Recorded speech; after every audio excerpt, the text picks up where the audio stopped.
Hey, it's Marko, and today I'm going to show you how to block international calls on your iPhone. So first way is to go to your caller phone, and as you can see, if I click on the right side of the contact, I can scroll down and click block this caller and block contact. And basically, if they try to call me in the future with the same number, they won't be able to do it. Now, the other way is to go back to settings, and please subscribe to the channel, it helps out a lot.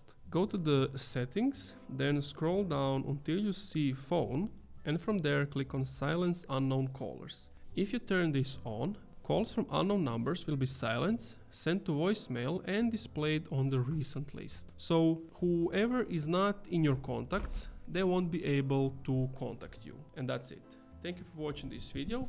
If you enjoyed, leave a like, comment, subscribe.